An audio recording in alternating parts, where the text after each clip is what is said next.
एकेकाळी एक तहानलेला कावळा उडत होता. सूर्य तळपत होता आणि तो दुपारच्या वेळी उजाड वाळवंटात पाणी शोधत उडत होता. त्याला ओरडताही येत नव्हते आणि दमल्यामुळे तो पडायला लागला होता. पण त्याने सर्व आशा गमावल्याप्रमाणे त्याला जमिनीवर पाण्याचे भांडे दिसले.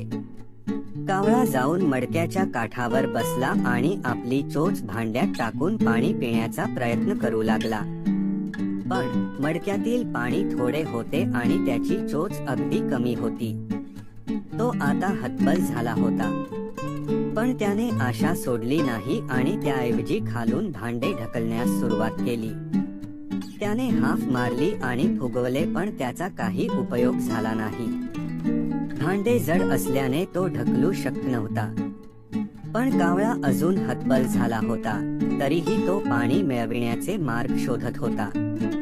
मग तो भांड्याभोवती उंचावर उडाला आणि त्याला एक कल्पना सुचली, पण त्यासाठी खूप मेहनत घ्यावी लागणार होती.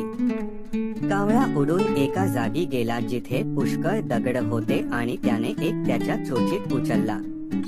तो भांड्याकडे उडून गेला आणि वरच्या बाजूला बसून त्याने तो दगड भांड्यात टाकला. कावळा पुन्हा एकदा दगड जिथे होते तिथे उडून गेला आणि एक उचलून तो पुन्हा पाण्याच्या भांड्यात गेला आणि त्यात टाकला. कावळ्याने हे असंख्य वेळा पुनरावृत्ती केले आणि हळूहळू भांड्यात पाण्याची पातळी वाढू लागली.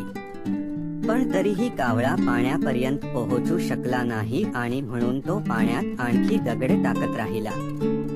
सुमारे 100हून अधिक दगड पाण्यात टाकल्यानंतर कावळ्याने आपले डोके भांड्यात टाकले आणि पाणी पिण्यास सक्षम झाला.